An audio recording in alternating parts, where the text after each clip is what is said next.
Welcome back to the PFF NFL show. Carmen Vitali, Trevor Sikkema here with you guys to preview the first week of the playoffs. Wild card weekend, baby. I'm very excited. Carmen, we're condensing this one a little bit. Obviously, we don't have 16 games to talk about. We're only covering 6, but we're going to go in depth into this one as much as we can. We'll keep the same structure that you guys know and love that we had during the regular season. We'll give you the matchup that matters. We'll give you a plus factor here, but given that there's only 6 games, we'll probably dive into a couple of different areas as well. We're going to try to cover this as best as we possibly can. Carmen, how you doing, my friend?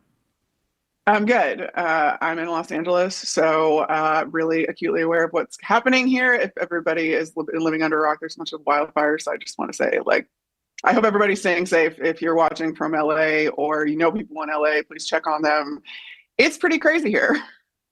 I am glad that you brought that up. I'm glad that you said that because I started reading about this a couple of days ago. And obviously, like you said, we just hope everybody is safe. Make sure you do what you need to do to make sure you are safe, your family is safe, your loved ones are safe, all of that good stuff. You know, hopefully if you're watching this, maybe it's a little bit of a relief or a distraction or whatever it is, just to kind of get you through this time if you're on the West Coast or wherever you are. We hope that you're about to enjoy this preview that we got going on here. If you don't have a PFF Plus subscription, might as well say that now is a great time to get it because we're going to go through a lot of different matchups here and we're going to dive pretty deep into this. We'll give you all different sorts of PFF data points of why we think certain teams are going to win. We're going to dive into a little different matchups, whether it's a player, or a position unit versus a position unit. But you could even take this, if you're the betting type, you can take this into some of your betting analysis as well. So we'll be able to blend a lot of that stuff. And you can see this stuff for yourself, even independent of this show.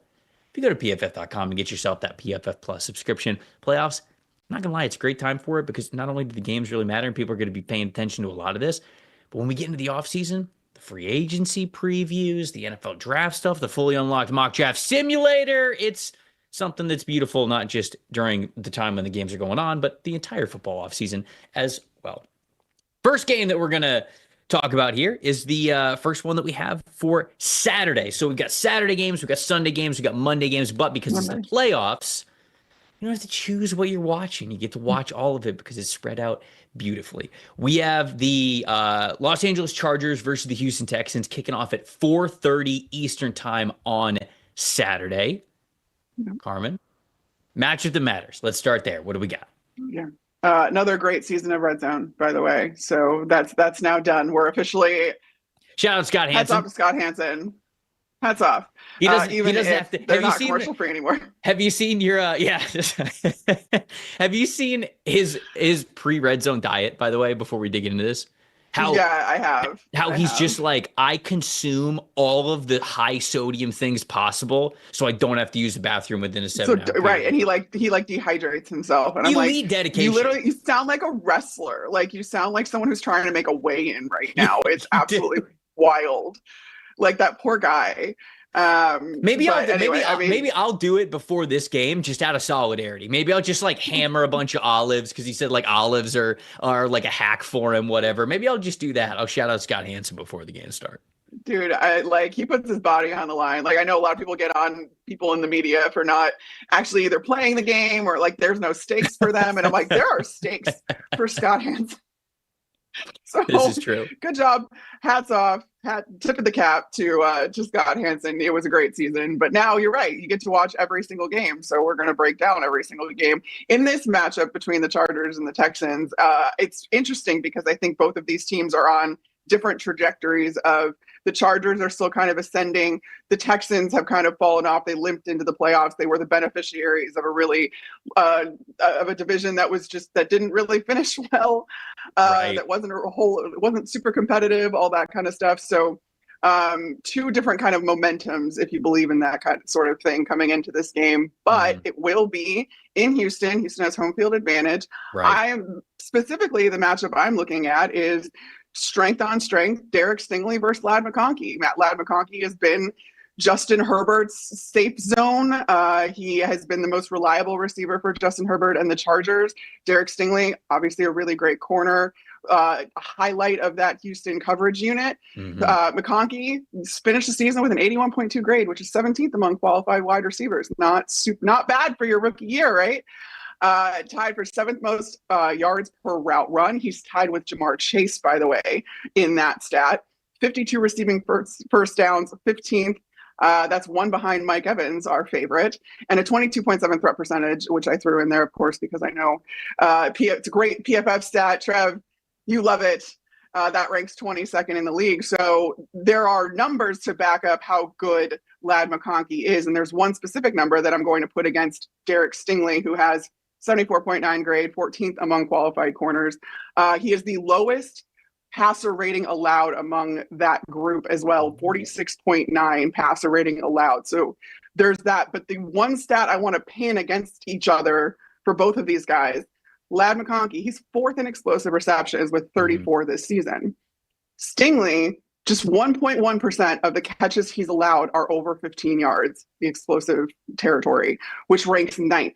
So what McConkey is really good at is something that Stingley is really good at defending. So who's going to get the better of each other? And that's why, to me, this is the matchup that matters, because whoever gets the best of each other is going to go a long way in just the overall team's success. If you can get Ladd McConkey going and he can be successful, you're going to get production out of this offense if you're the Chargers. But if Stingley limits him, then you're going to have a chance, if you're CJ Stroud and the Houston Texans offense, to put some points on the board. That, to me, if you're going to boil this down to not only a matchup, but a stat, it's that one.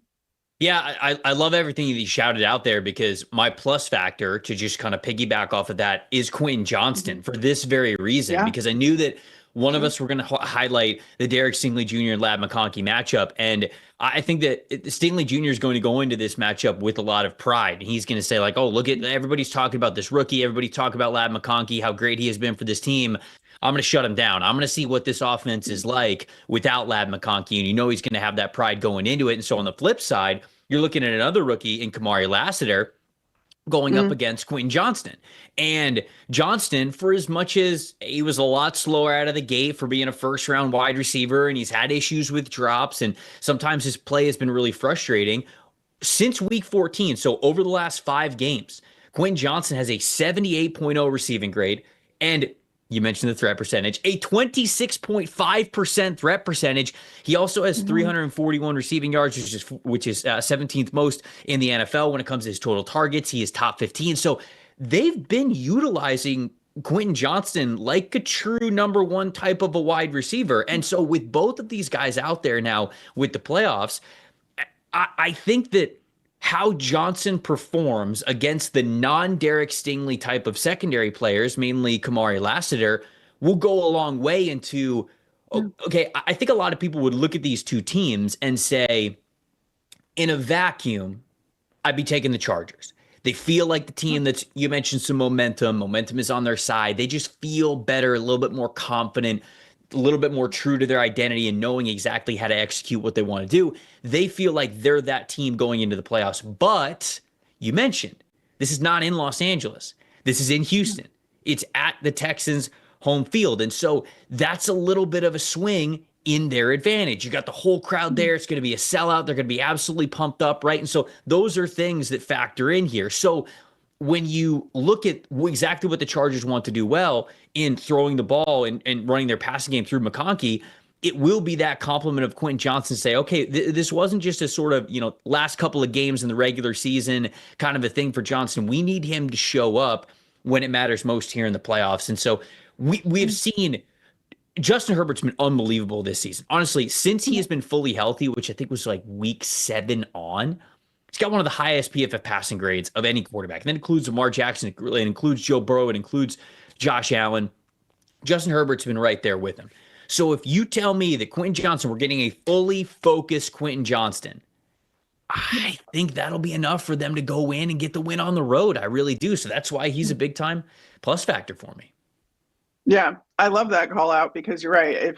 If it's strength on strength when it comes to McConkey and Derek Stingley, then you go to the secondary and you look, all right, what else can the Chargers hurt us with? And if Quentin Johnston is focused, which I think is a nice way of saying, if he's sound with his hands and actually catches the football, this is a really big issue for the Houston Texans, because the offense for the Chargers then is just that much more potent, that much more dangerous. And along those same lines, my plus factor then is J.K. Dobbins. And what they've been doing with him specifically after he's come back from his injury, he was gone for about a month. came back for the last 2 games of the season. Those last 2 games were 2 of his highest attempts. He had 2 of the highest attempts in those games out of the 3 highest. So 2 of his 3 highest attempt games came in the last 2 weeks of the season after he came back from that injury, which I think is an indicator of how much they want to use him, how much they want this offense to still emphasize the run. This is a Jim Harbaugh offense at the end of the day. His 23.7 first down touchdown percentage, which is a PFF unique stat, ranks 13th among qualified running backs. And he's got the 6th highest percentage of runs that include a change in run position. So you hope that he's healthy. And I think that kind of went into why they ran him so much in the last 2 games, was to really kind of get him back up to speed, to shake off whatever rust he had, and to make sure that he was fully healthy and 100% capable of playing the game that he has played up until he got hurt again, because such a huge part of his game is that change of direction, is the vision. That's what makes him such a good back. And in order to be able to cut and be that agile, he has to be 100% healthy. So you saw the Chargers try to do that towards the last 2 games of the season to really kind of get him back into shape, up to speed, all that kind of stuff, which tells me he's still going to be a huge portion of this offense. I just combine the 2. It's fine. I make up words sometimes in my head. My brain's working too fast, but it tells me he's going to be a huge part of this offense in the playoffs and through the playoffs for as long as the Chargers are in it. We undermeant what you stood there with that with the words there. Yeah, that was so good. Shout out to my fiance who uses that all the time. That's where I get it from. Okay, so when you talk about strength on strength in this game, another matchup that I have to mention, going back to my matchup that matters, is the Chargers offensive tackles going up against the Houston Texans edge rushers. Danielle Hunter and Will Anderson Jr., both of them really solid group, 75.0 pass rush grade for the edge rushers in Houston overall, and that's all of their edge rushers, not just these top 2 guys, but the top 2 guys are really carrying things pretty well. Both of them have a pass rush win percentage of 17.0, so it's identical. You can't really focus, all right, we're going to put a lot more attention to this side because the other side is going to kill you, or vice versa. But when you have the offensive tackle duo, the whole reason why you drafted Joe Alt over guys like Malik Neighbors or Brian Thomas Jr. or Brock Bowers or whoever it was for this exact scenario, for you to go up against teams that have 2 great edge rushers and say, we've got Rashawn Slater on one side and we got Joe Alt on the other. This season, looking at the numbers here now, 88.2 blocking grade overall from the Chargers offensive tackles this season. That is 2nd highest in the NFL to only Jordan Mailata and Lane Johnson of the Philadelphia Eagles. Slater's got a 91.2 blocking grade with a pressure percentage of just 4.0 this season. And then Joe Alt, 79.5 blocking grade in his rookie season is still really impressive. A 4.4 pressure percentage. So right around a 4.0 pressure percentage for both of those guys. Slater didn't play in the regular season finale because there was some knee tightness that he had before the game, but he's been practicing this week, so it looks like he is going to be good to go there. That matchup matters a ton because, Carmen, when you look at keeping Justin Herbert clean, I touched on it a few minutes ago, when he is kept clean since week 7, 94.1 passing grade, 19 big-time throws, 2 turnover-worthy plays. So if they can keep these edge rushers for Houston at bay with their stud offensive tackles, and you give Justin Herbert time to throw, he has been one of the best in the NFL and lethal throughout the entire regular season since he has been healthy. So to me, that's going to mean a lot, because if those 2 offensive tackles can hold their own, I just don't know if Houston's going to be able to keep up with them because of how well Justin Herbert has played under those conditions throughout this entire season. Anything else on this one before we move on? Are we going to the next one? Yeah. No, I mean, all of these games, I really like the matchups. They're going to be so good. That's the playoffs. You love to see it. Speaking of great matchups, Steelers-Ravens, once again, part 3 here this season. And I mean, it is obviously 2 storied franchises who know each other very, very well. John Harbaugh and Mike Tomlin have been coaching these 2 teams against each other at least twice a year for, what is it now? 15 years almost, it feels like, between these 2 head coaches. They're facing off Saturday night at 8 p.m. And I'll ask you to start it off. What's your matchup that matters here with Ravens and Steelers? Yeah, we can't talk about this matchup without talking about Baltimore rushing offense versus the Pitt run defense, which, again, this is another kind of strength on strength. You look at this Ravens rushing attack, which includes Derrick Henry and Lamar Jackson, other backs as designed by Todd Monken, who has now entered into head coaching candidate discussions. He, I believe, was requested by the Chicago Bears, among others. The Ravens rushing offense has the best overall grade in the league at 93.6. Third best EPA per play, the second most overall EPA. They actually have the second most rushing attempts. They don't even have the most rushing attempts in the league. That belongs to the Eagles. But the Ravens have forced more missed tackles of anybody. I think anybody that's gone against Derrick Henry can tell you that it's very, very hard to bring that man down. And Lamar Jackson, with how elusive of a runner he is, not to mention he's the quarterback, that leads to just so much anarchy when it comes to the offensive backfield. 5.8 yards per carry as a team, 94 explosive runs, which is 17 more than the next best team, which is the Eagles. But this is, again, I kind of boil these matchups down to one stat where I feel like is going to matter the most against the Pittsburgh run defense. So the Ravens have been stuffed just 18.7% of the time, which is a top 10 number. They're ranked 10th, in fact. The thing about the Pittsburgh run defense, though, they are top 10 in missed tackles, meaning lower missed tackles. They do not. They're very sound against the run. They're very good in their gaps. They're very, very solid across the board when it comes to that. So you are going against a team that forces a lot of missed tackles, but the Pittsburgh Steelers don't miss a lot of tackles. So how does that shake out? Who gets the better of one another? The Pittsburgh run defense in general, 73.1 grade. That ranks 8th, so another top 10 number. 221 stops, though. That's another key thing with this run defense. That ranks only 20th in the league. So you're not necessarily stopping. You're limiting if you're the Pittsburgh run defense, but you haven't been able to necessarily stuff or stop. That's one of the things that I'm going to be looking at. But again, that the missed tackle rate for the Ravens versus how much the Steelers miss tackles, which they don't. That's going to be interesting to see how it all boils down to that one aspect of this matchup in general.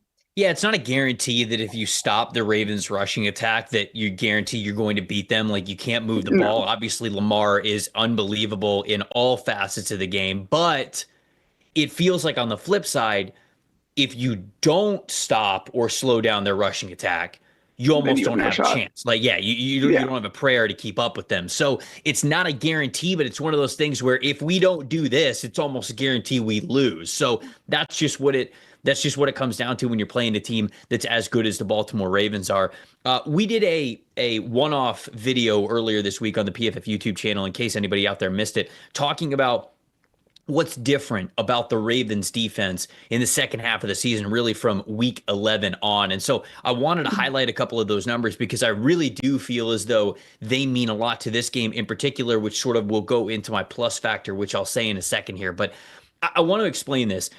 The Ravens defense has been so fantastic over the second half of the season. And a lot of that stems from moving Kyle Hamilton from less of a box safety role, a second level defender role, whether it's been in the slot or more as like a pseudo linebacker, and playing him more in the free safety spot. And along with that, allowing Ardarius Washington to rotate as a free safety. He was primarily just a slot corner, defensive back, whatever you want to call it, type of a player for them. Now they have him and Kyle Hamilton playing more of the back end of that defense. They've been moving Marlon Humphrey into the slot more since then. And you got Brandon Stevens and you got Nate Wiggins that can now play on the outside. So Marcus Williams not as much of a part of this equation anymore. And he did not look like he was in position of where he needed to be. Too often he was out of position, I guess I should say. It just felt like I don't want to say he was lost, but he didn't have that confidence to be exactly where he needed to be in this defensive scheme. And when you're playing a free safety role, that's paramount. You've got to be able to manage space very, very well. Washington and Hamilton are. And so when you look at the numbers, weeks 1 through 10, the Ravens defense, 57.9 coverage grade, weeks 11 through 18, 87.9, just incredibly different there. And then when you look at third down specifically, their EPA per play allowed on third down was 25th in the NFL weeks 1 through 10. Now, since week 11, third in the NFL. And their total EPA per play allowed weeks 1 through 10, 26th in the NFL. Since week 11, it's first. So this change has been monumental for them. They're not covering up the line of scrimmage as much. They're running less blitzes, less mug looks, and they're just saying, hey, we're going to cover you better, we're going to cover you tighter, and we're going to get home with 4. It's not like the 4 rushers have like turned superhuman since then, but they're playing better and they're getting home because they're getting that extra half second for the quarterback to hold on to the ball because of how good the coverage is playing. It's that question of like, all right, well, what's the relationship between how good the pass rush is versus how good the coverage is? Like it's complementary, but people are always wondering like, okay, what really matters more than the other? In this instance, the Ravens playing coverage better has helped out their pass rush. They didn't go out and sign somebody at the trade deadline. It's not like the cavalry was coming from anywhere. They just switched stuff up. And because they're playing tighter in coverage, now the pass rush getting a little bit of extra time to collapse the pocket and get home, which you love to see. So that goes straight into, not that I want to hear myself talk for 10 straight minutes, but that goes into my plus factor, which is Russell Wilson in the deep ball. Because I've said this on this show, we've said this on the review show, myself and Dalton Wasserman. The Steelers, it feels like they want to be the Eagles, but they're not as talented as the Eagles. The Eagles are a run the ball, dominate on short yardage situations, shot play type of an offense. That is the type of offense that the Eagles are. With how Russell Wilson has played for them since he has become the starter, that feels like the brand of offense they want to play. But they don't have the Eagles' offensive line, first and foremost. They don't have Jalen Hurts' short yardage ability. They don't have Saquon Barkley in the backfield. And as much as you like George Pickens in contested-catch situations, he's not A.J. Brown. So you're trying to play this brand of football with just less talent basically everywhere. And that worries me going into what I just said about the Ravens, because the Ravens are playing you tighter since week 11 than almost any other team in the NFL. That's almost a damn near elite coverage grade as a team. So you can bet that it's going to be a lot of tight window stuff for the Steelers. Nothing's going to come easy for them in this game. And over the last 2 weeks, Russell Wilson, when it comes to those shots, 20 or more yards down the field, 25% or below completion percentage. In order for them to win this game, Carmen, it's got to be above 50. When they faced the Ravens twice this year, he went 1 for 4 on such passes and 1 for 2 on such passes. In this game, to me, he's got to complete 3 or 4 of these, and he's probably got to attempt 7 or 8 if they're going to keep up with the Ravens offense. So a lot of that to say that it's really just that part of the game that I think if the Steelers have a chance to keep up with them at all, one, they've got to play really sound defense like you mentioned, but also Russ has to hit those deep shots against a defense that really has stopped allowing those on the second half of the season. So those are my matchup that matters going straight into my plus factor. So what do you got? Yeah, that actually goes straight into my plus factor, because my first inclination was to say Russell Wilson too, and maybe not specifically deep balls, but boiling it down, I was like, well, wait a second. Who are those deep balls going to? And they've been going to George Pickens. Has George Pickens been catching those deep balls? Not as of late. This last game, he had 4 catchable targets, dropped 2 of them. And Russell Wilson, on the whole this season, has been incredibly accurate. He has 5.7 big-time throw percentage. That ranks 7th in the league, but just 7 turnover-worthy plays this season, which ranks 41st among qualified quarterbacks. He's got the sixth highest accurate plus throw percentage. Again, one of those advanced PFF metrics that just kind of measure quarterbacks' accuracy and things like that. And you look at George Pickens on the flip side of this, not only did he drop 2 of his catchable targets last week, his 11.7% drop rate is the highest among wide receivers with a minimum of 100 targets this year. So you have to be able to rely on a guy like George Pickens. You have Mike Williams too, but he's older, and I think initially we thought that was going to be a little bit more of a connection, because I think initially he hit with Russell Wilson before George Pickens did. But the reality of the situation is that George Pickens has to be sound in these playoff games against what you said is such a sound, strong defense at all 3 levels, which I'm really glad you're highlighting just how much better they've been in the second half of the season. And I think a lot of that is a testament to their new defensive coordinator, Zach Orr, who was promoted from within when Mike McDonald left to take the Seattle job. That's evidence to me of, all right, he took this job over, went from a position coach to a coordinator position, had to learn things outside of his position, had to learn the players outside of his position. That's why you see Kyle Hamilton kind of being used now more to his strengths. That's why you see certain guys behaving and lining up differently, because Zach Orr finally kind of It takes a little bit of time to make that transition. That's all it comes down to. But it's such a testament to how good of a coordinator he is that it only took a half a season for him to really figure it out and have this engine humming as well as it is this back half of the season going into the playoffs when you're going to need it the most.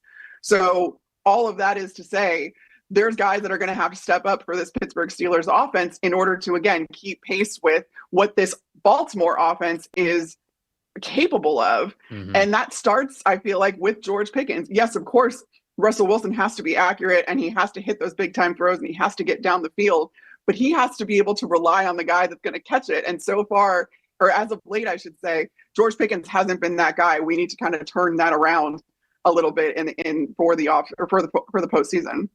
All right, before we get into the Sunday games, New Year, it's a great time to reevaluate the financial goals, not just for yourself, but also for your kids. Now's the perfect time to make sure your kids are on a great path towards a solid financial future. Kids Investment Account from Fabric by Gerber Life is a quick and simple way to set that up and let you invest in your family's future.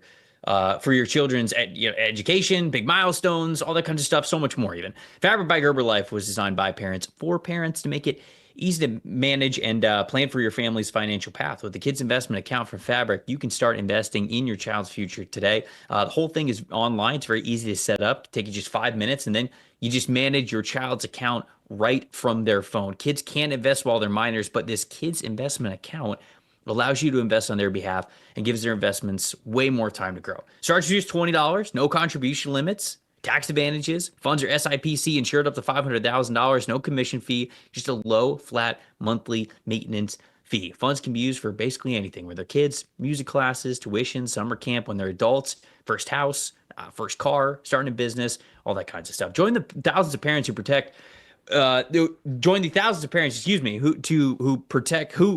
trust Fabric, to protect their family. Start investing in your child today at meetfabric.com /PFFNFL. That's meetfabric.com /PFFNFL, MEET fabric.com /PFFNFL. Portfolios are managed by Fort Washington Investment Advisors Incorporated. Additional services provided by Apex Clearing Corporation. All investing is subject to risk. You can learn more at meetfabric.com. First game of the Sunday slate, heading up to Buffalo. It's the Denver Broncos taking on the Buffalo Bills. What's the matchup that matters here, Carmen? What do you got? First of all, well done getting through that read. If anybody's ever done a read, just understand that it's not as easy as it looks. I'm parched. I'm parched. Sitting here just thinking about water the whole time. I know. When you're reading, that's when I take I use it as an excuse to take a sip and get myself going. So you don't even get that break. My brain just wanted me to get to the sip of water quicker. That's all it was. But we powered through. I'm glad, happy for you, Trev. All right, matchup that matters again. You've got to really think as much as you want to kind of dive into like the hipster matchups and the things that are like maybe no one's talking about. At the same time, I feel like there's certain things you have to talk about when it comes to stuff like this. And it's the Denver defensive line against the Buffalo offensive line. It's as simple as that. The Denver defensive line and the Denver defense in general, their pass rush has been phenomenal this year. I mean, not just good, not just great, phenomenal. Best pass rush productivity score, best pressure percentage at 40.1%, 430 total pressures. That's 34 more than the next highest team, which happens to be the Lions, by the way, which we'll get to next week because they're on the bye. Second best pass rushing EPA per play allowed. So EPA per play allowed against the pass rush. They lead the league with 64 NFL sacks and the fifth best pass rush win percentage. All of that is to say they are going against an offensive line that I think has gone criminally underrated this season.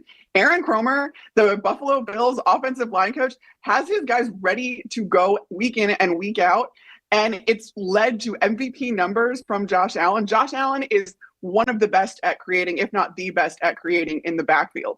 But that requires a lot of cooperation from his offensive line. And it's not always tangible. It's not always as good as measuring with a pass blocking score, though they have a 74.7 pass block grade. They've allowed the fewest sacks this season, just 15. Josh Allen, again, his ability to get out of harm's way and get him and being mobile and stuff obviously helps with that. but they've also allowed the ninth fewest pressures, fourth lowest knockdown percentage. All that kind of stuff plays into it. And I think that Josh Allen, his time to throw is obviously higher because of the fact that he does create so much and he's scrambling around and doing all of those things. But this goes right into actually my plus factor, which is Josh Allen off script and out of structure.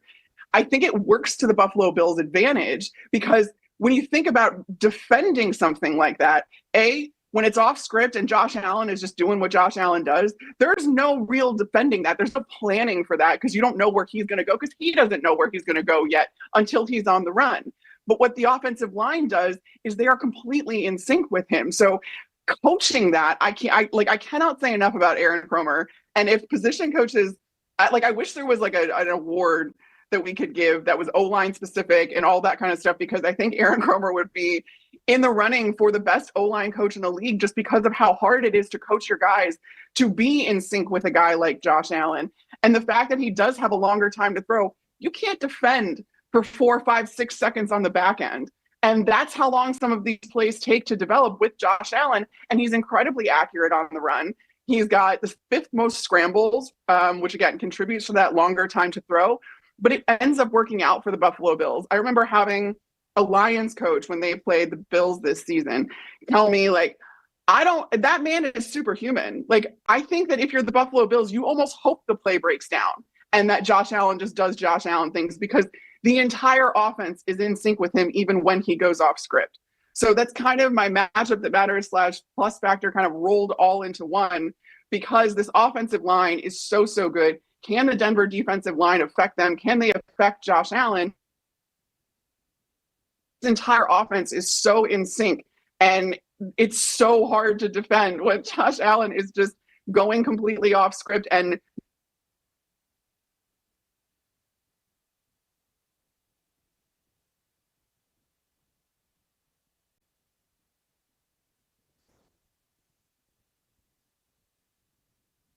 Yeah, I mean it's a big time strength on strength. You know, the Denver Broncos defensive line has been playing unbelievable this year, especially over the last month. They've been one of the best defensive lines in the NFL. And you mentioned how well the Buffalo Bills offensive line is playing too. Like it feels like that is a major strength on strength. I mean, my plus factor in this one was James Cook because sort of like what we were talking about before with the Ravens, like if you have any prayer at all to stop the Buffalo Bills, you better stop them on the ground because when they're succeeding on the ground, whether it is with Josh Allen, whether it's with James Cook, whether it's with Ty Johnson or Ray Davis or whoever it is, when they're succeeding on the ground and when they're as balanced as they want to be, I don't know how you stop this team. You talked about the guy who hikes the football and who holds the football first is superhuman. And then when he gets the chance to play a defense that is on their heels a little bit, isn't as aggressive as they want to be, whether it's in pass rush or where they need to be in coverage because, now we got to allocate a lot more attention to stopping the run. It's just one more thing that you got to think about. So run game dominance from the Bills is going to be really important. So I'm glad that you shouted out the offensive line there. And yeah, again, if James Cook can be as dynamic and as explosive as we have seen him be this season, it's hard to keep up with this offense. It just really is. It's one of the best in the NFL. On the flip side of things, I will say my true matchup that matters here, I'm worried about the Bills' interior defensive line. I didn't realize this until doing a little bit further research. I knew the Bills' defensive line and just interior defensive line in general wasn't the best this season, but 35.4 run defense grade as a team this year. That's 30th in the NFL. Dwayne Carter, 52.3. These are run defense numbers, by the way. Ed Oliver, 57.9. Daquan Jones, 50.4. Austin Johnson, 53.0. Like this, they've been struggling. And even over the last month, like those numbers are pretty similar. They hold true there. So this has been an issue for them the entire season.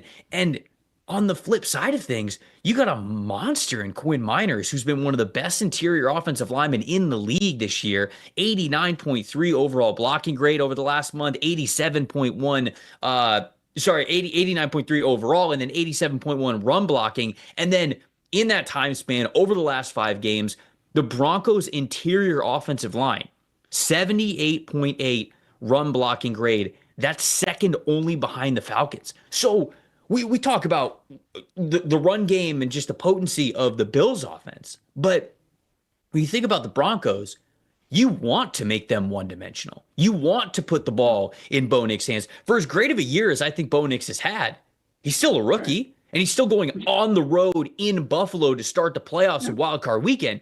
You don't really, by choice, want the ball in his hands a ton. Obviously, he's going to have to still make some throws. He's going to have to make some plays, but you want the run game to help him out. You want the run game to give Bo Nix a little bit of confidence. I think this is genuinely a matchup where he's going to be able to get that. And if the numbers, sometimes guys are just so hyped up, they're playing out of their mind. It's the playoffs, you're hosting it, like it's Sunday at 1. Like maybe the interior defensive line for the Bills are just going to have one of their best days of the year because they're so pumped up about it. But if the data holds true, this game might be closer than people expect. Broncos getting 8.5 in this game. I think that's a lot simply because I think they'll be able to slow the game down more than a lot of people anticipate because of how well they can run the football with their interior offensive line going up against an interior defensive line that hasn't been great at stopping it. So to me, I think I'd probably be taking, if I was a betting man, I'd be taking the Broncos and the points here, unless you just, like I said, feel like the Bills are going to be playing out of their minds because they're going to be so hyped up to host this game. So that's sort of my matchup that matters there. Yeah, I like that too. And honestly, when I was looking up kind of the Josh Allen scramble stats, I noticed that, Jaden Daniels has the most, and we'll get to him in a little bit, but Bo Nix is right behind Jaden Daniels in scrambles. And so I think not only do you want to get Bo Nix to throw the ball and force Bo Nix to throw the ball to be productive if you're the Buffalo Bills defense, but you want to get him on the run. And a really easy way to do that is to get through the interior line. But like you're saying, Broncos interior offensive line, really, really excellent, really, really sound, probably isn't going to let you do that. But if you can do that, I think that's a recipe for success if you're the Buffalo defense. Get Bo Nix on the run and have to throw it on the run, because as a rookie, I think I'm going to take those odds for some errant throws, turnover-worthy plays, all that kind of stuff, if he's on the run and still trying to throw the football. We've got 2 Week 1 rematches here with these next 2 games on Sunday. The first one that we're talking about at 4:30 p.m. Eastern time is the Green Bay Packers visiting the Philadelphia Eagles. Now, I think a big piece of the equation here is, will Jalen Hurts be the quarterback for the Philadelphia Eagles? He's been in concussion protocol since before Christmas. Mm-hmm. And with them waiving Ian Book, it sort of looks like they're anticipating Jalen Hurts to clear concussion protocol and get out there. But I'll let you sort of set the table here on what your matchup that matters is. It's a rematch of Week 1 that we saw in this game, but Jordan Love getting hurt in that first one. I guess he's dealing with some injuries as well now, but there's some quarterback uncertainty here for both teams. What are you looking forward to in this one? What's your matchup that matters here for this rematch? Yeah, beyond if Jalen Hurts doesn't play, that's the biggest question mark. That's the biggest matchup. Is Jalen Hurts going to be there? How healthy is Jordan Love? Jordan Love was at practice on Wednesday. It seemed like he was through the media window and all the reports coming out of Packers practice that he was going to practice and he was full go. So it looks like the Packers have dodged a bullet with any long-term injury with Jordan Love. But also that Week 1 matchup was in Brazil, and it was on a field that was very slippery. It wasn't what players are used to playing on, and that affected the game. That affected the strategy. It affected how efficiently that Jordan Love got hurt because he was dropping back and he loves throwing off his back foot and all this other stuff. His foot slipped, and that's what we had. Saquon Barkley was slipping all over the place. So that whole game, I don't know how much I really want to take from that. A, it was Week 1, so that's always a toss up. B, it was on a neutral field in a foreign country that people were not used to, and it was not up to usual NFL standards when it comes to the quality of the playing surface. So there's not a whole lot I can take from that, but what I want to take from, and going into this game is my biggest matchup right now is AJ Brown versus this Green Bay coverage unit, because AJ Brown, I like Saquon Barkley, incredible. And obviously you need to talk about Green Bay's run defense against Saquon Barkley. They're going to run him a lot, especially if Jalen Hurts isn't 100% or is still woozy or anything like that, even if he does clear concussion protocol. But where the Philadelphia Eagles can hurt you, and the way that they can do it the quickest and the hardest, is with A.J. Brown down the field. AJ Brown has a 0% drop rate because he has 0 drops this season. That's incredible. It's stupid. It's just he is such a good player. And to your point that you made earlier about this Philadelphia Eagles offense, they're a run first, let's hammer the football on the ground and then take our shots deep. And Jalen Hurts and AJ Brown have one of the best connections, if not the best connection in the NFL. And not only does AJ Brown have these 0 drops, he has 15 contested catches, which like it's not as if like he's getting these high completion like percentage or high probability percentage throws his way. It's not like he's taking them 9 yards down the field and then that's it. He's got the 5th most explosive catches. So he's getting contested catches. He's getting explosive catches. He's 3rd in yards per reception this season, 3rd most yards per route run. He's incredibly efficient for getting you those chunk plays, which is exactly what Philadelphia wants to do with him. You have to limit that if you're the Green Bay coverage unit, and they're going to be without Jair Alexander, who they put on IR before the season ended, and it's going to be up to a coverage unit that still has done well this season. They have the 4th best EPA per play allowed, 76.8 coverage grade overall this season, 6th best. And they've been without Jair Alexander for a good portion of that. So it's not as if this is something new or they haven't dealt with before. They're tied for the 3rd most interceptions. And the teams that are tied, and of the teams that are tied, Green Bay has actually dropped the most interceptions. So like they've had chances at more. A lot of that, though, has come from the safety position. Xavier McKinney, Evan Williams, Javon Bullard, that kind of stuff. So the corners, you're talking about Carrington Valentine, who was a 7th round pick. And you're talking about and Eric Stokes, who's a great corner, but has dealt with his injury issues. What really worries me about this is the Packers are dead last in forced incompletion rate this season at just 5.6%. So if Hurts plays and he's accurate, and you have AJ Brown, who is one of the most sound receiver in the league at this point, you're not going to have much of a shot if you're Green Bay because you haven't been able to force incompletions this season. The Eagles are 1st in forced incompletion rate, by the way. Their defense is first in forced incompletion rate at 12.6%. So that gives you an idea of what the discrepancy is. You got 12.6 is the highest, and then the Packers are all the way down at 5.6%. That's the biggest thing that worries me. You need to be able to affect the football. You need to be able to go up for the football, contest the football, do all of that kind of stuff if you're this Green Bay coverage unit. And AJ Brown is not going to give you much of a chance to do that. Yeah, it's tough on paper. There's no doubt about it. But my plus factor goes right into exactly what you said. And I'm glad that you pointed out the context of some of the higher EPA per play allowed, or EPA per pass allowed, I should say, numbers, and the forced incompletions and the interceptions and the high coverage grade. A lot of that comes from the safety position, and a lot of that came in the first half of the season. So if you look at like the season numbers overall for them, yes, it's better for Green Bay because the safety position ties into that. But when it comes to corners, they've really struggled without Jair, who sprained his PCL and hasn't been able to play since I believe it was week 10. I think he played like 10 snaps or something after his injury, and he just has not been able to play. Now he's on IR, so I don't think he can come back until, the Super Bowl, basically, if they make the Super Bowl. However, all of that to say, my plus factor, because I agree, you got to have somebody guard A.J. Brown. Carrington Valentine's played really well over the last 4 weeks. He's really stepped up. And I remember seeing flashes of him, I believe it was last year. And then this year, when he's not a starter, like not somebody who is regularly in the lineup, I was like, what are we doing here? This guy was good. And we're just voluntarily not playing him. So now he obviously gets his playing time with Jair Alexander hurt. His numbers over the last 4 weeks, 242 snaps, which is the most on defense, 89.0 coverage grade, because of the 2 interceptions and 1 forced incompletion. You mentioned the corners don't have a lot. He's at least got 1. He's allowed 11 catches for 112 yards during that time span. But it's really just been how sticky he has been in coverage overall and how many snaps he has played. So if there is a hero amongst them, it feels like it's Carrington Valentine, who I think plays with a lot of confidence as well. And you've got to play with confidence when you are playing against A.J. Brown. So somebody's got to step up against these Philadelphia Eagles wide receivers, and I think that Carrington Valentine can be the guy to do that. My matchup that matters here in this one is sort of what you were saying at the beginning of the conversation, where I'm gonna pick the obvious one because I do think that it's something that's going to matter a lot for this game, and that's the Eagles run game versus the Packers run defense. And when I wrote this initially, I thought to myself, man, I think the Packers defensive line is going to be in trouble because they've struggled as a pass rush unit. Mhm. I just didn't really see a lot of the numbers for them casually, just, going through our database and everything. I didn't see a lot of these numbers popping for them in run defense, but you do a little bit more research on it.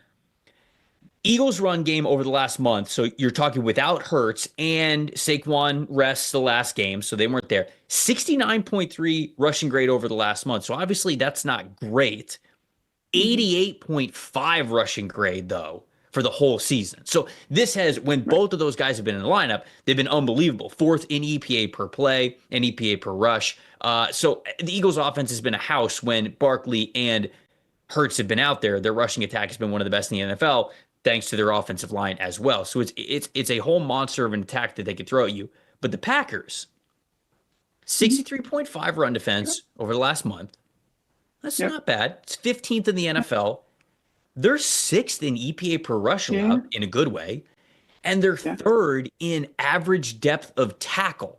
So obviously how quickly they are bringing people down in the run game after the line of scrimmage. So this is I guess I'll say, sneaky, sound run defense team here for Green Bay, which sort of flips this matchup a little bit more in their favor than I thought was going to be the case. I was worried that Philly was just going to run all over the Packers defense, and perhaps they do anyways because Philly is just so stout up front, and they've got two great players in Hurts, of course, if he plays, and Barkley, who is a damn near record breaker this season.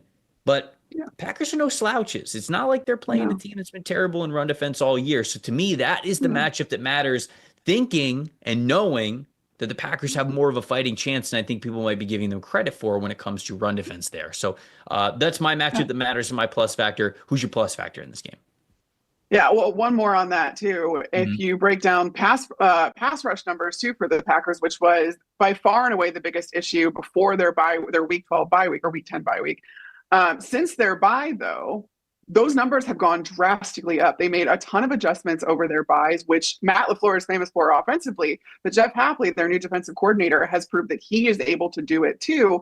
And it was just a matter of kind of really transitioning this team from a 3-4, which it's been for 15 years, to Jeff Hafley's 4-3, and figuring out, again, what your personnel does well, especially when that personnel for years now has been brought in under a 3-4 scheme. So it's kind of 3-4 guys that are built for that scheme.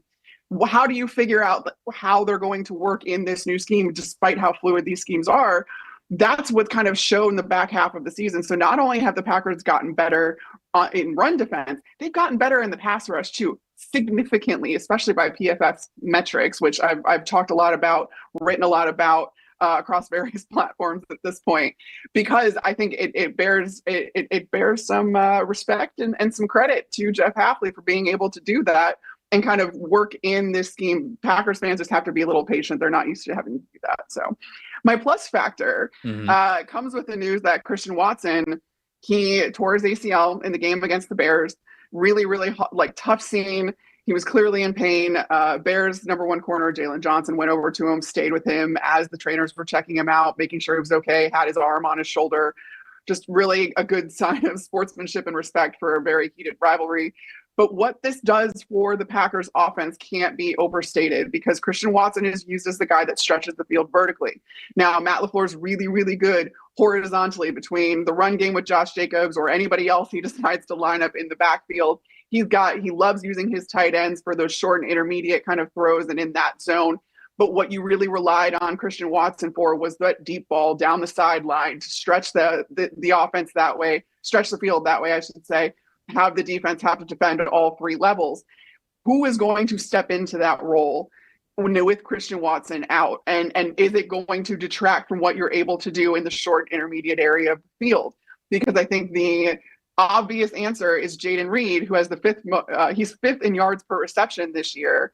But if you take Jaden Reed and you run him vertically, you're going to lose him in the backfield and being able to be kind of that change up and do the creative things they've been doing in the run game with the way they've diversified their run game since the bye week. That was kind of the adjustments that Matt LaFleur made after the bye. you're going to now take away a player that's able to do that in the backfield in order to help him stretch the field. So is it Jaden Reed? I don't know that it's that cut and dry of an answer. Is it Dontavian Wicks? Is it Bo Melton, who we've seen step up for this team, especially in the playoffs last year even?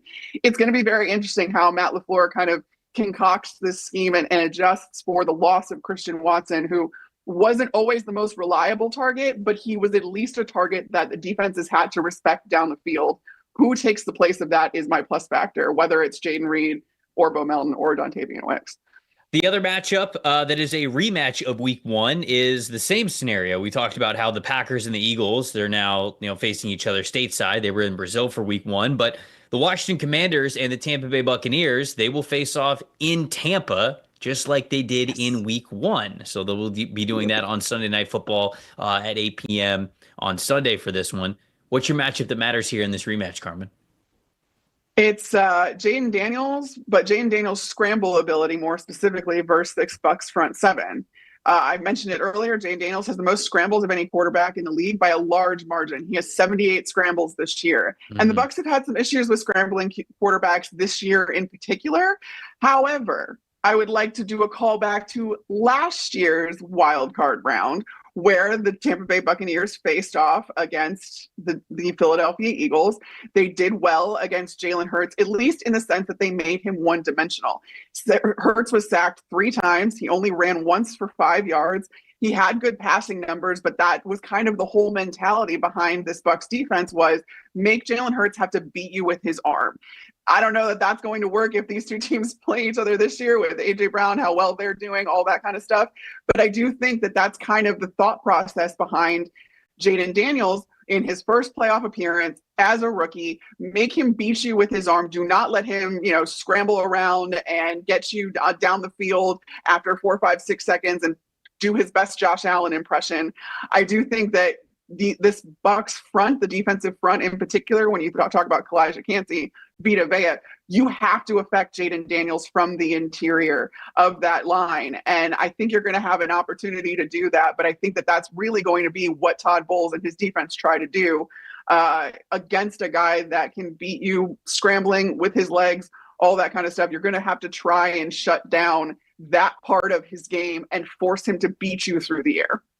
Yeah, I think that just to sort of piggyback off of that was a matchup that mattered that I had highlighted as well, but I kind of want to hit a different one since you hit on that one. I will just say that the Commanders want to run the football.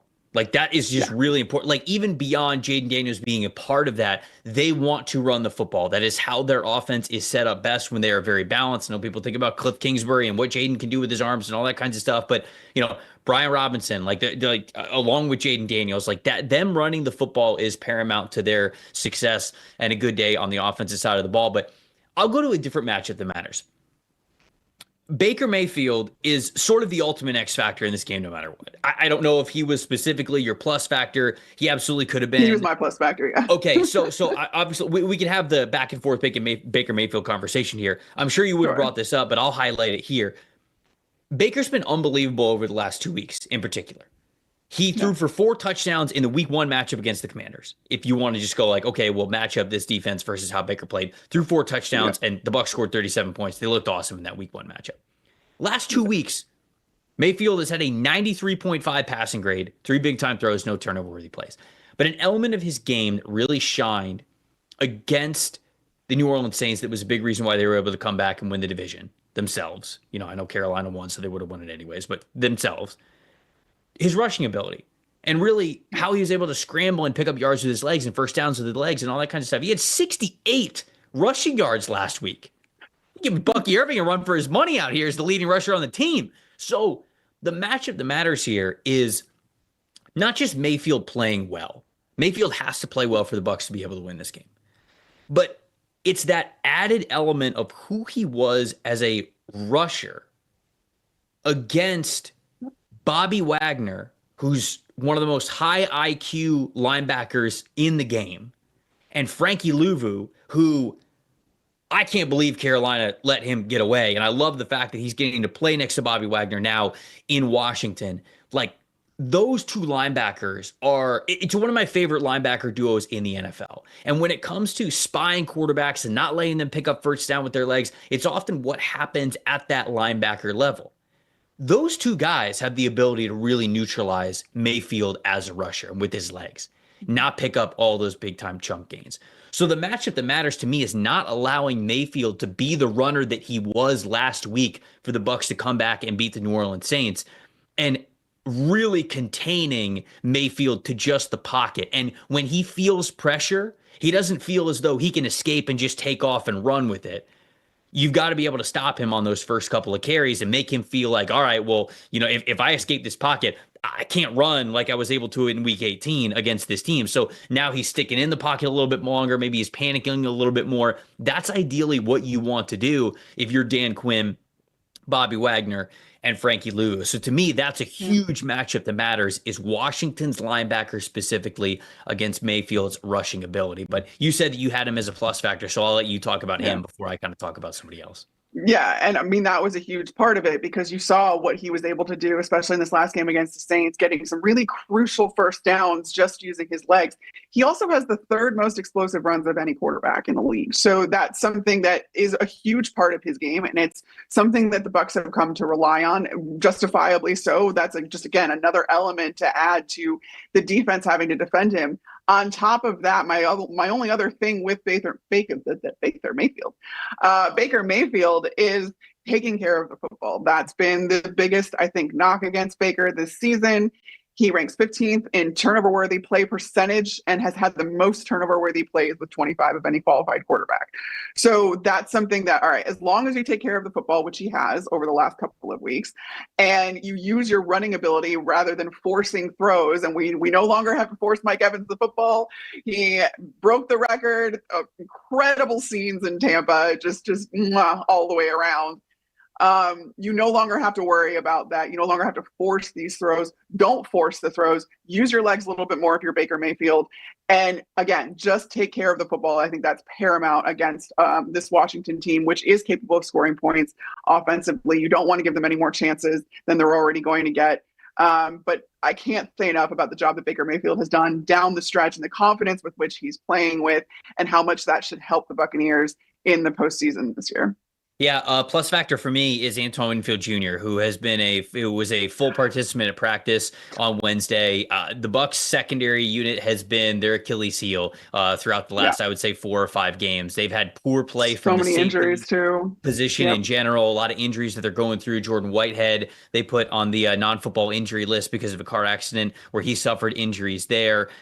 You've had guys in the cornerback room in and out of the lineup, but even when they've been in the lineup, some, chemistry isn't exactly what it is because these guys have been hurt in different lineups that are out there all the time. And so Antoine Winfield Jr. is an all-pro safety. He's one of the best safeties in the NFL. You can make a case that he is the best safety in the NFL. And so anytime that you get a guy like that and you get to put him back in the lineup, well, the secondary is going to be a lot better. So it's been a major issue for Tampa over the greater part of the last month, but Winfield Jr. hasn't been out there for the last 4 games, and I think that is a big-time reason why. So him being out there is the ultimate plus factor, in my opinion, in this game. You can go with a couple other guys, like how well Jalen McMillan has been playing recently, I think, is a big reason why this team is playing very, very well. How well Cody Mock has played this season in general, how well Ben Bredesen and just the offensive line in general has really gelled. Graham Barton, yep. I mean, Tampa's offensive line it's a top 5, top 3 offensive line in the NFL.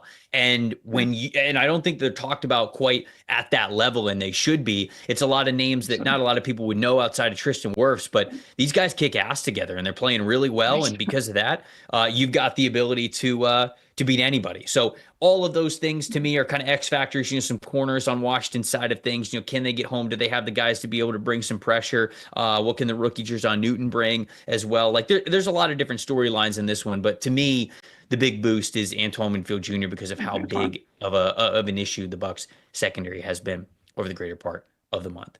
We got one more game to go, the Monday night game. Before we get to it, you guys played Pick 6 by DraftKings yet? If you haven't, what are you waiting for? Playoffs are here. Obviously, we're breaking them down here on this show. Time's running out. As the official daily fantasy partner of the NFL, DraftKings does fantasy sports like no one else. You play for better payouts over at Pick Six. It's super easy to get started. You select 2 or more players and just say if they will have more or less of a single stat. We just talked about the Buccaneers.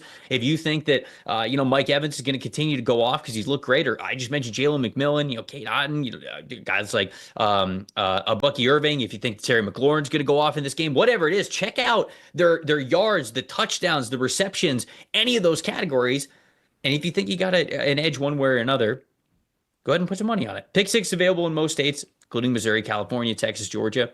And they're making it even sweeter for first-time users. New Pick Six customers, you play just $5, you get 50 in Pick Six credits. So you can win more cash on Pick Six. Just download the DraftKings Pick Six app now. Use the promo code PFF. That's promo code PFF to play just $5 and get 50 in Pick Six credits right there. Only on DraftKings Pick Six. The crown is yours. If you got a gambling problem, call 1-800-GAMBLER. Help is available for problems with gambling. Call 888-789-7777 or visit ccpg.org in Connecticut. Must be 18 plus. Age and eligibility restrictions do vary by jurisdiction. Pick Six is not available everywhere, including New York and Ontario.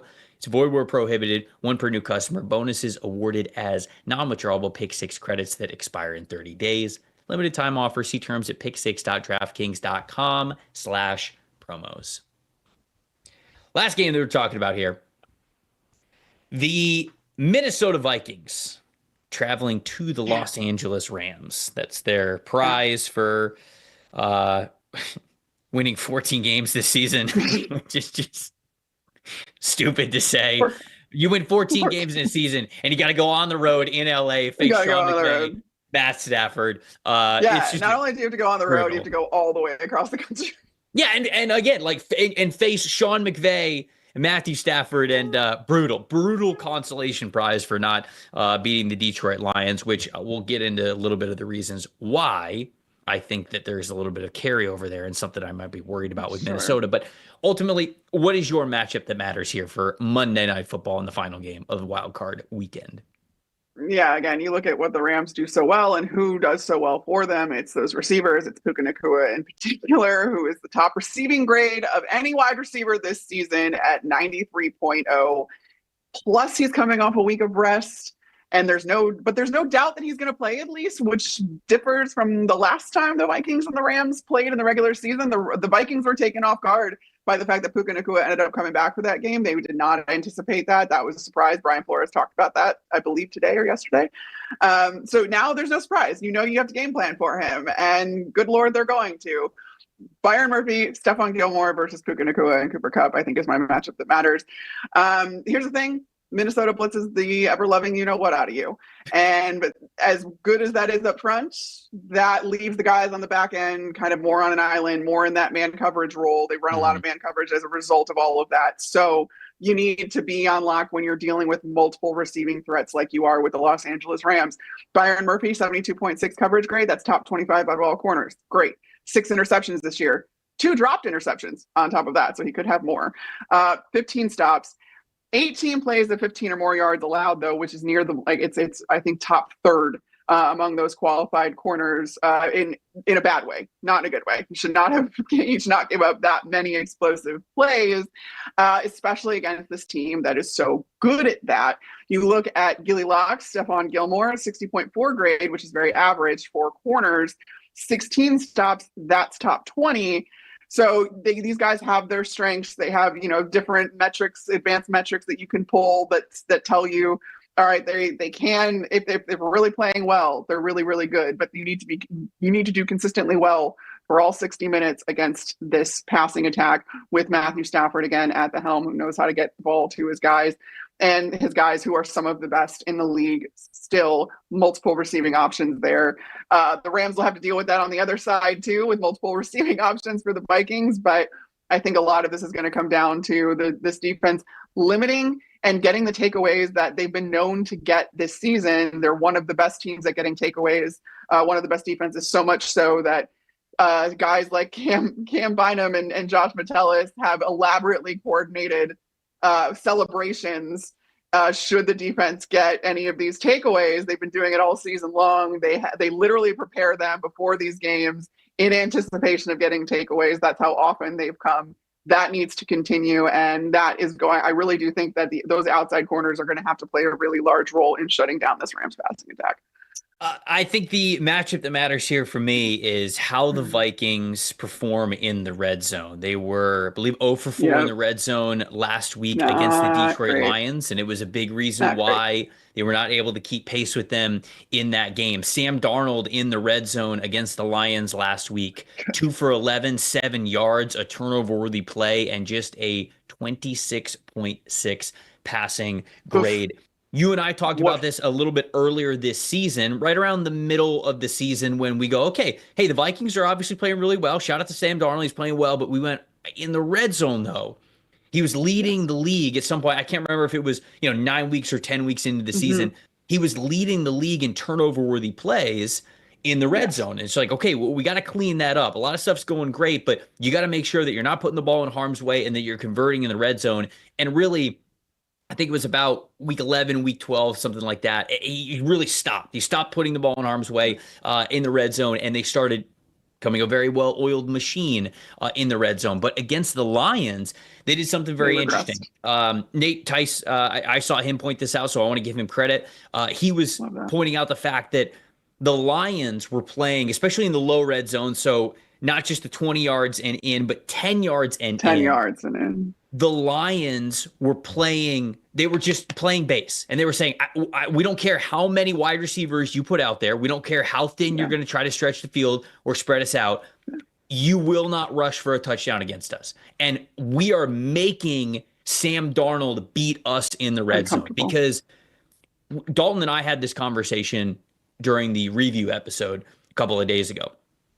When you go up against really great offenses, chances are you can't stop everything. Chances are you're just going to have to sort of take a risk and say, we're going to just try to take this away from you. And we're going to hope Yeah. that that means enough. And for the Yeah. Vikings and how well they have played this season, how great Kevin O'Connell has been, how great Sam Darnold has been, how great these receivers have been, the Lions, I think appropriately so, Aaron Glenn was like, we can't say, all right, well, let's stop everything that they're doing. It's an impossible task.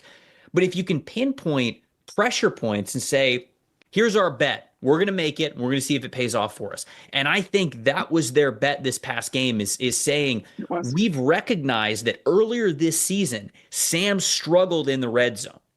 So we're going to try to bring back those bad trends by forcing him to beat us with his arm in the red zone. And it was an area where they really fell short this past week. So when you look at the Rams, they're 16th in overall defensive grade in the red zone this season. 26th in the NFL in coverage grade at just a 57.6. So, kind of a favorable matchup here, it seems, for the Vikings to have a little bit of a get-right game in this very important category. 32 of their 44 snaps in the low red zone, though, have come in that base formation. So they are comfortable playing from that base formation in the low red zone like the Lions were. I wonder if they're going to take notes from what the Lions did this past week and try to implement that same kind of a strategy. So to me, it all comes down to how the Vikings play in the red zone in this game, particularly coming off of the game that they just played against Detroit. Who's your plus factor in this one? Well, it's interesting. Yeah. And when I love this call out because when you talk about being in your base formation, yes, it's easier to stop the run using base. What else is easier? It's easier to blitz. And that's something that the Lions have done ever since Aiden Hutchinson went out. Their blitz rate has gone through the roof, and especially in that game against Minnesota, because that was Aaron Glenn hedging his bet, saying, I can't do everything, especially because my secondary is beat to hell. I need to get pressure up front. I need to make Sam Darnold uncomfortable. And especially in the red zone, that paid off because it's not as if I think a lot of people were saying, oh, well, this wasn't Kevin O'Connell's best game and he didn't scheme things up and he couldn't get people open. Guys were open. Sam Darnold wasn't seeing them. And that's exactly the thinking behind what Aaron Glenn decided to do for the Minnesota or for the Detroit Lions was, all right, we can't cover all three levels against this Minnesota Vikings team. What we can do is we can prevent the ball from coming out in the first place, and we can make Sam Darnold see ghosts again. And it happened right after I talked about how Sam Darnold was like now Sam Cool and wasn't seeing ghosts anymore. So, of course. But what they did really, really well was they clamped down in the red zone, and they weren't afraid to bring pressure in the red zone, and that paid off. And I do think that the Rams are going to try to do the same thing because when you're talking about their coverage grade not being so great in the red zone, well, How do you help that? You get pressure up front. You blitz. You do whatever you have to do to affect the quarterback. And I really think that's exactly what the Rams are going to try to do, which is why my plus factor was, it wasn't exactly a stat, but it's Sam Darnold's relaxation strategy, his meditation strategy, whatever he does to calm himself down, he needs to do it. And he needs this team against any other team they're going to face if they make it through these playoff rounds, because I do think that that's become somewhat of a blueprint with Sam Darnold. Is all you need to do is get him uncomfortable, and if you blitz him, if you pressure him, you're most likely to be able to do that. So I really think that that is going to be a huge part of this game, and the Rams defensive game plan is to make Sam Darnold uncomfortable. Whichever way they decide to do that, they've got some really good young talent along that defensive line in Jared Verse, Braden Fisk, Kobe Turner. Any of those guys have really come on, and the Rams really understood the assignment from letting, Aaron Donald retires. They knew it wasn't going to be a 1-for-1 replacement, so instead they got a bunch of young talent that's been extraordinarily effective and extraordinarily impactful in their young careers already. It's going to be very, very interesting. But I do think that if you can get Sam Darnold uncomfortable, the best way to cover Justin Jefferson, TJ Hawkinson, Jalen Naylor, Jordan Addison, all that kind of stuff is just not to let the ball get out in the first place. And it's true. And I think that Kevin O'Connell to me is sort of the plus factor in this one, because like a couple of those guys that you named on the Rams defense and more, 6 of the 11 scheduled starters, regular starters for the Rams defense are either rookies or second-year players. There's nothing that really gets you ready for your first playoffs in the NFL. And so it's hard to imagine that a lot of these young guys are going to be playing super fast and free, even with an experienced head coach and quarterback and offense and everything like that. On the defensive side of the football, can Kevin O'Connell really pick on these young guys playing in their first playoffs? That is something that I think is a major plus factor here that I don't know the answer to, but I know that it's sometimes tough for rookies just to, they're there, right? It is the play. They're going to be hyped for it. And I know they're going to want to put their best foot forward, but sometimes in those big moments, it's tough to come out of the gate just absolutely on fire. And so it's not like it's just 1 or 2 rookie or young players in a veteran defense.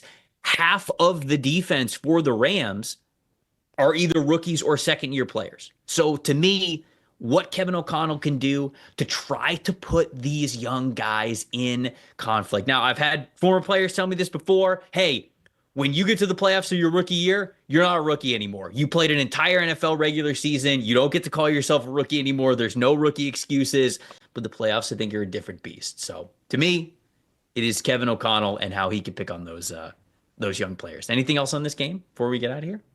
No, I'm going to be there, or I should be there, provided everything gets resolved and these wildfires don't get too out of control. But yeah, I should be there. So I'm very interested to kind of talk to some of the guys and see how it goes, and we'll see. Well, I hope that for you, obviously, because I hope that for everybody around where you're living. Everybody stays safe from the fires and everything like that. I'm really excited to watch this slate of NFL games that we have coming up this weekend. Wild Card Weekend is always just such a blast to see how these teams, like I said, just come out of the gate on fire, which teams are ready for it, which coaches prepared and have their guys ready for some really good football, because this is what it's all about. It's all about getting in the tournament, as coaches say. So I can't wait to see it get kicked off. If you guys don't have a PFF Plus subscription, like I said at the beginning of the show, you can see all the data points that we talked about here on this show by going to pff.com and getting yourself one. Subscribe.pff.com. It's great, not just for playoffs, not just for this weekend and the playoff run, but also when we get into the offseason, the free agency tools, the mock draft simulator, the draft guide, all that good stuff. So make sure you go get yourself a PFF Plus subscription today so you can see all that fantastic stuff. For Carmen Vitali, I'm Trevor Sikkema saying thank you guys so much for watching and listening to this playoff edition of the preview show here on the PFF show. We will see you guys again, same time next week. See you then.